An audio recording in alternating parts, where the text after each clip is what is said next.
Good అండి. ఈరోజు మనం ఒక గ్రేట్ టెస్టిమోనియల్ మన ఐఎంసి ప్రోడక్ట్ గురించి తెలుసుకుందాం. ముఖ్యంగా ఏంటంటే ఇంకా మన ముందు ఉన్నారు కనకరాజు గారు అత్తగారు ఉన్నారు. వాళ్ళు లైఫ్లో జరిగిన ఒక మిరాక్యులస్ రిజల్ట్ అనేది మనకు జరిగింది. అది ఏంటి అనేది ఆయన మాటల ద్వారానే విందాం. మన ఐఎంసి ప్రోడక్ట్స్ ఎటువంటి రిజల్ట్ ఇచ్చిందో ఆయన చెప్తారు. ఒకసారి చెప్పండి sir. Good evening sir. Good evening. మా అత్తగారు సడన్ గా ఏమైందంటే ఇంటి దగ్గర ఒకసారి కళ్ళు పడిపోయారండి. పడిపోతే హాస్పిటల్ తీసుకెళ్ళిన తర్వాత అక్కడ క్లినిక్ తీసుకెళ్ళామండి. క్లినిక్ తీసుకెళ్ళాక ఏమన్నారంటే కొంచెం కండిషన్ సీరియస్గా ఉంది, అర్జెంటుగా పెద్ద హాస్పిటల్కి తీసుకెళ్ళాలంటే డైరెక్ట్గా వైజాగ్ హాస్పిటల్ 7S హాస్పిటల్లో జాయిన్ చేసామండి. జాయిన్ చేస్తే ఈమె ఆల్రెడీ కొన్ని టెస్టులు చేయాలని చెప్పేసి టెస్టులు అవి చేశారు. చేసిన తర్వాత ఏమైందంటే తనకి బ్లడ్ క్యాన్సర్ వచ్చింది. కండిషన్ కూడా 3rd స్టేజ్లో ఉంది, కొంచెం సీరియస్గా ఉంది.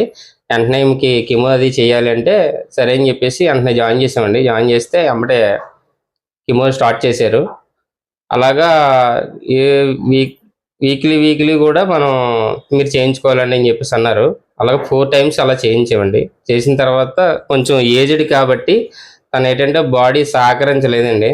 సహకరించపోయేసరికి తను ఏమైందంటే ఆటోమేటిక్గా కొంచెం ఈలోపు డాక్టర్ గారు కూడా అన్నారు, బాడీ సహకరించట్లేదు, మీరు తీసుకెళ్ళిపోండి, ఎందుకంటే ఆవిడ ఎన్నాళ్ళు బ్రతుకుతుందో కూడా తెలియదు అని చెప్పేసి నిర్మోహమాటం లేకుండా చెప్పారు.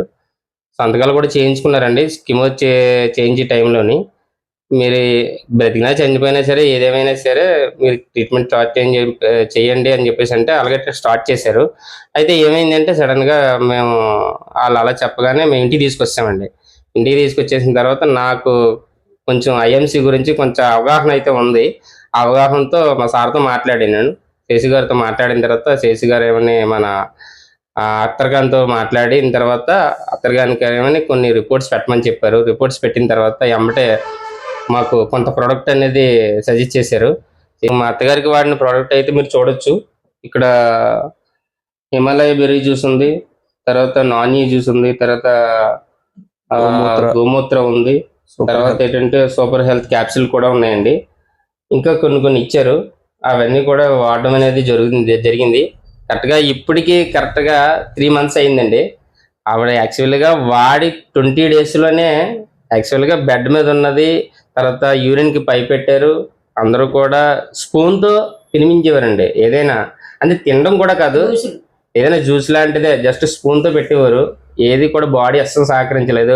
అలాంటి పరిస్థితిలో ఉన్నటువంటి ఈరోజు పేషెంట్ ఇంత హ్యాపీగా వచ్చి చాలా బాగుంది అని చెప్పేసి మళ్ళీ తీసుకోవడానికి చాలా ఈరోజు నడుచుకుంటూ వచ్చి, ఆ రోజైతే నడవడానికి కాదు కదా కనీసం స్పృహలేని పరిస్థితి, ఈరోజు నడుచుకుంటూ వచ్చి తనకు తాను వచ్చి నాకు ఇంకా కావాలి, ఇంకా నేను ఎక్స్ట్రాగా వాడతానని చెప్పేసి వచ్చారండి.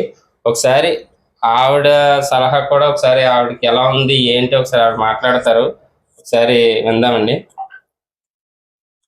సార్, నేను మందులు వాడానండి. మా అల్లుడు గారు చెప్పిన తర్వాత మందులు వాడిన తర్వాత నాకు బాగుందండి, హెల్దీగా ఉందండి, ఆరోగ్యంగా ఉంటుంది, తిన్నది అరుగుతుంది, మోషన్స్ అవుతుంది, ఆసుకది వెళ్తున్నానండి.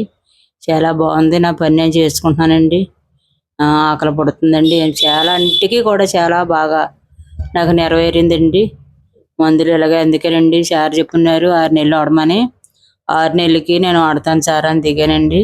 3 నెలలు అయిపోయిందండి ఈ నెలతోటి. మళ్ళీ 3 నెలలు కూడా వాడతానని మందులకు వచ్చేది సార్. చాలా హ్యాపీగా ఉందండి. అదే నేను ఎప్పుడైతే ఇలా తిరుగుతున్నానో బయటని వినాలంటే తిరిగేదాన్ని కదండి, మంచం మీద ఉండేదానండి. అందరూ చూసేవారండి, చాలా చచ్చిపోద్దని అనుకుంటేవారండి. ఈ మందులు వాడిన కాడి నుంచి బయటని తిరగడం, నేను లేక నేగడం చేయడం, తానం చేయడం ఇలాగ మసులుతున్నానండి.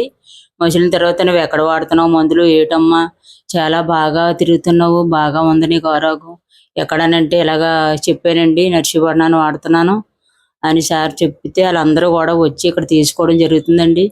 నువ్వు చెప్పింది చాలా నెరవేరుతున్నాయి నూకలమ్మ, అందుకే నువ్వు అక్కడ వాడుతున్నావు అని అన్నారు. అందరికీ కూడా చెప్తున్నానండి.